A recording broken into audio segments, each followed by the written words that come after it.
আপনাকে 130 পাউন্ড জরিমানা করবে এবং হয়তো কাউন্সিল যে বাজেটটা করেছে, এই বাজেট কাটটা করেছে সেটার আমি বিপক্ষে আমি জানি না আপনারা সেটা কীভাবে মতামত দিবেন। কারণ এটা যারা সাফার করতেছেন তারা অবশ্যই জানে, তাদেরকে অনেকে আপনাদেরকে গুরুত্বপূর্ণ একটা ইনফরমেশন, যেটা হচ্ছে আমরা টাওয়ার হ্যামলেসে যারা বসবাস করি তাদের জন্য এই ইনফরমেশনটা খুব জরুরি। কারণ আমরা যারা এই পার্কিং করি বেসিক্যালি, যাদের রেসিডেন্সিয়াল পারমিট আছে, স্ট্রিট পারমিট যাদের আছে, তাদেরকে অবশ্যই একটা বিষয় খেয়াল রাখতে হবে, সেটা হচ্ছে যে আপনার পারমিটটা কখন এক্সপায়ার হয়ে যাচ্ছে।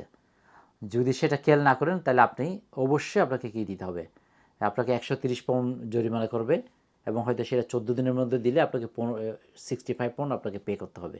সেটা কেন হচ্ছে সেই বিষয়টা নিয়ে আমি সেটা আমি নিজেও সাফার এবং অনেকে সাফার হয়েছেন, সে সেই তাদের ইনফরমেশনগুলো আমি পেয়েছি। সেটা কিভাবে, সেটা হচ্ছে আপনারা জানেন যে আপনি যখন পারমিট করেন, আপনি যখন এই টাওয়ার হ্যামলেটসের কাউন্সিল আন্ডারে যে পারমিট যখন আপনি অ্যাপ্লাই করেন, পারমিট পাওয়ার পর আপনার যখন পারমিট শেষ হয় এর আগেই কিন্তু 1 মাস আগে থেকে কিন্তু আপনাকে রিমাইন্ড দেওয়া হতো আগে, যে রিমাইন্ডটা এখন কিন্তু আর দেওয়া হয় না।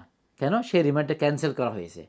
কারণ কাউন্সিলের বাজেট কাট করতে গিয়ে কাউন্সিলের সেই রিমাইন্ড যেই সিস্টেমটা, সেই রিমাইন্ড দিতে গিয়ে নাকি কাউন্সিলের অনেক টাকা খরচ হয়, সেই জন্য সেই রিমাইন্ড সেবাটা এখন বন্ধ করে দেওয়া হয়েছে। মানে আমাদের কাউন্সিলের মানুষজন ট্যাক্স দিয়েও কিন্তু সেই রিমাইন্ড সেবাটা তারা পাচ্ছে না। কেন?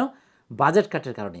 তবে সেটা কখন করা হয়েছিল সেই বিষয়টাও কিন্তু বর্তমান মেয়র যে লুৎফর রহমানের ক্যাবিনেট, আমি তাদের সাথে কথা বলেছিলাম, তারা বলছেন সেটা কিন্তু করা হয়েছিল জন বিক্সের আমলে। লেবার পার্টি যখন কী ছিল, এখানে ক্ষমতায় ছিল জন বিক্স, তখনই নাকি সে পরিষেবাটা বন্ধ করে দেওয়া হয়। কিন্তু আমরা যারা টাওয়ার হ্যামলেটসের বাসিন্দা সেই বিষয়ে কিন্তু আমরা জানতাম না। সেটা কিন্তু খুব গুরুত্বপূর্ণ একটা ইস্যু। আপনারা কিন্তু আপনাদের অবশ্যই সেই বিষয়টা খেয়াল রাখতে হবে। যাদের পারমিট আছে, রেসিডেন্ট পারমিট বা আদার স্টেট পারমিট, আপনাদের অবশ্যই খেয়াল রাখতে হবে। কারণ আপনি 6 মান্থ বা 1 বছরের জন্য আপনি যদি পারমিট করে রাখেন, তাহলে আপনাকে অবশ্যই কোনো জায়গায় লিখে রাখতে হবে, রিমাইন্ড দিয়ে রাখতে হবে আপনাকে। অনেক সময় দেখা যাচ্ছে অনেকের মোবাইল হারিয়ে যায়। আমি জানি এটা খুব কষ্টের একটা বিষয়।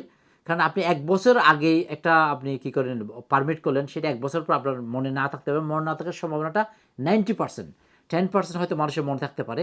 কিন্তু সেটা নিয়ে অনেকে সাফার করতে পারে। বাট আমি কাউন্সিল যে বাজেটটা করেছে, এই বাজেট কাটটা করেছে সেটার আমি বিপক্ষে আমি জানি না আপনারা সেটা কীভাবে মতামত দিবেন।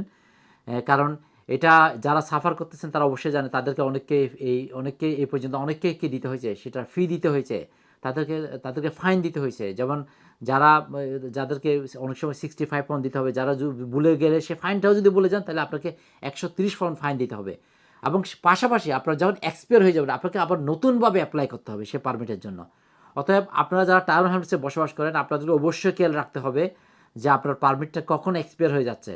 কারণ আপনি জানেন ওখানে লগ ইন সিস্টেম আছে, যে পারমিট যখন করবেন তখন আপনাকে একটা অ্যাকাউন্ট করতে হয়, সেখানে লগ ইন সাইন আপ করতে হয়, তখন আপনার কাছে লগ ইন ডিটেলস থাকবে। সেই জন্য আপনাকে প্রত্যেক মাসে মাসে কিন্তু খেয়াল রাখতে হবে যে আপনার সেটা মানে আপনার এক ধরনের ডিউটি, যে আপনাকে প্রত্যেক মাসে মাসে খেয়াল রাখতে হবে যে আপনার পারমিটটা কখন এক্সপায়ার হয়েছে, কারণ এক্সপায়ার হওয়ার আগে আপনাকে কী করতে হবে কিন্তু সেটা আপনাকে আবার রিনিউ করতে হবে। রিনিউ যদি না করেন আপনি ফাইন খেতে পারেন এবং আপনাকে আবার নতুনভাবে অ্যাপ্লাই করতে হবে কিন্তু।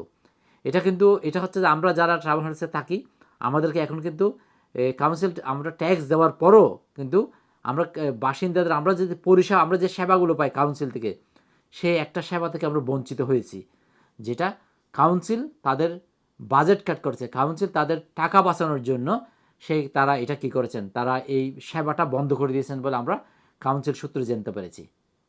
এটা হচ্ছে গুরুত্বপূর্ণ তথ্য, আপনারা সবাই একটু খেয়াল রাখবেন। হেফাজুল করিম রকিব, চ্যানেল আলফা।